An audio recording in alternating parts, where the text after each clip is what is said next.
Assalamualaikum warahmatullahi wabarakatuh.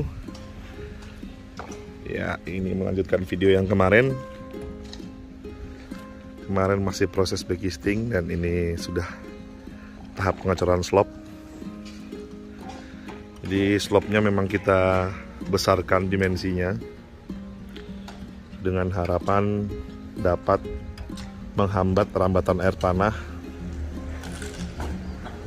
dan mengejar level bangunan, di mana kita naik 1,4 meter dari muka jalan, cukup tinggi karena bangunan dan tanahnya cukup besar. Jadi itu level jalannya.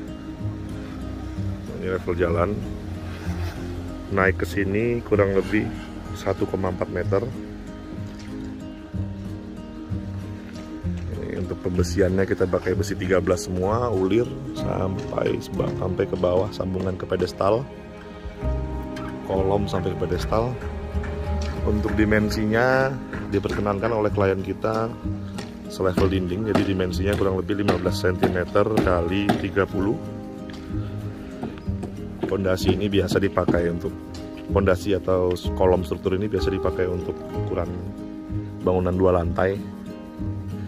Tapi karena bangunan ini cukup unik, di mana bangunan 1 lantai ini memiliki ketinggian hampir 5 meter. Jadi perlu kita besarkan dari ukuran kolomnya. Pondasi juga memakai foot plate, semuanya full plate. Stek-stekan kolom praktis untuk pembagian bidang ruang sudah siap. Nanti rongga-rongga pondasi ini kita uruk. Uruknya mengambil tanah di yang sisi belakang, karena nanti ada galian kolam renang dan penurunan level. Jadi cukup untuk kita menguruk level dari lubang-lubang di setiap pondasi ini. Kalau menurut perhitungan saya malah mungkin agak kurang. Jadi mungkin kita masih tetap harus ngambil urugan dari luar. Bagaimana urugan yang baik? Urugan yang baik adalah bukan clay atau tanah liat, bukan jenis tanah bergerak. Urugan yang baik adalah tanah sepenuhnya murni tanah atau ada kandungan pasir, hanya memang sedikit mahal. Jika sedikit mau berhemat, kita bisa menggunakan berangkal atau puing. Tapi yang agregatnya benar-benar halus, artinya jangan puing-puing berpotongan besar. Jika kita menguruk pakai puing-puing potongan besar, nanti dampaknya akan ada settlement atau penurunan pada rongga-rongga di agregat besar tersebut. Itu akan membahayakan bagi bangunan itu sendiri. Settlement itu adalah penurunan muka air tanah, penurunan level tanah yang diakibatkan oleh pergeseran tanah atau rongga yang ada di dalam tanah tersebut. Jadi kalau teman-teman sering lihat ada lantai yang ambles, aspal yang ambles, nah itu namanya settlement, penurunan tanah. Bagaimana cara mengatasinya? Biasanya setiap urukan harus kita padatin, stamping. Kalau bangunan skala sedang seperti ini, cukup menggunakan stemper kuda atau stemper kodok. Untuk bangunan gedung, bangunan jalan atau dimensi yang luas, area-area luas, pabrik, industri, menggunakan kompaktor atau alat berat. Yang orang biasa sebutnya stone wash ya kalau nggak salah. Nah, karena kita masih industri kecil, kita masih kontraktor kecil, kita belum pernah menggunakan stone wash tersebut.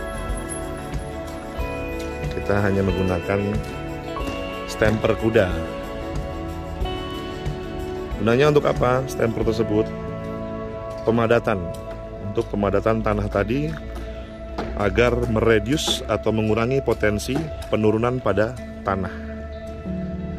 Nah, kadang kita lalai, tukang atau kuli di lapangan menguruk dengan puing-puing potongan besar, agregat-agregat besar, sehingga terbentuknya rongga yang berpotensi menurunkan muka tanah Nah, stamper ini dapat mereduce itu, dapat mengurangi potensi itu.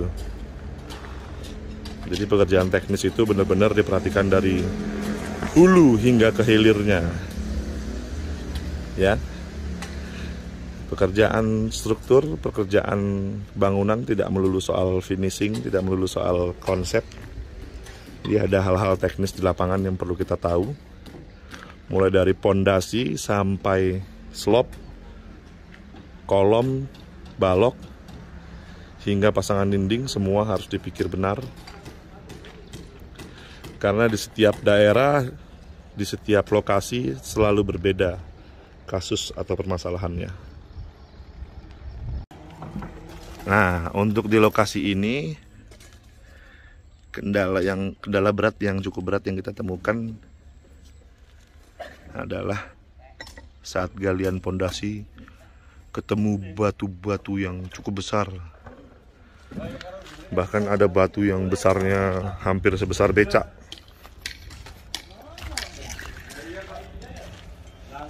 Ada batu-batu seperti itu. Ini besarnya hampir setubuh manusia. Kalau di kamera kelihatan kecil ya. Oh, itu batu. Bagaimana mensiasatinya? Kita ketrik atau kita pahat.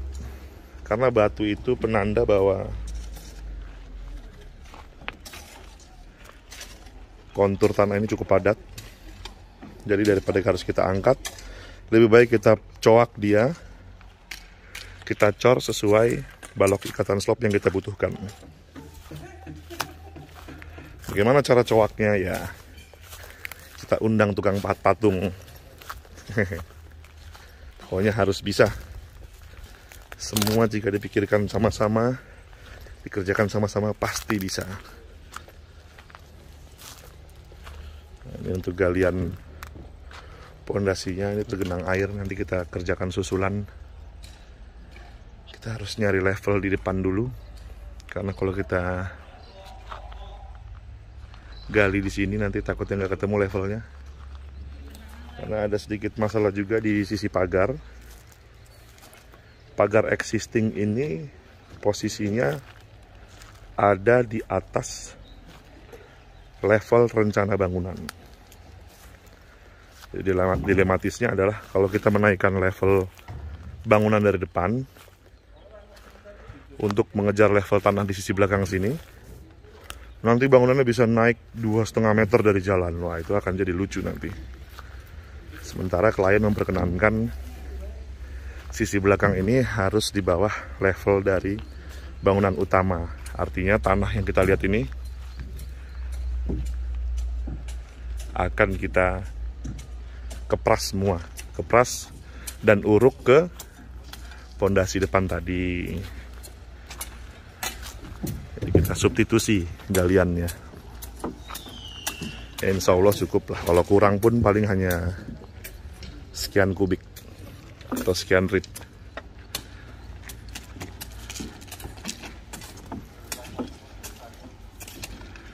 Kolom-kolom sudah berdiri semua.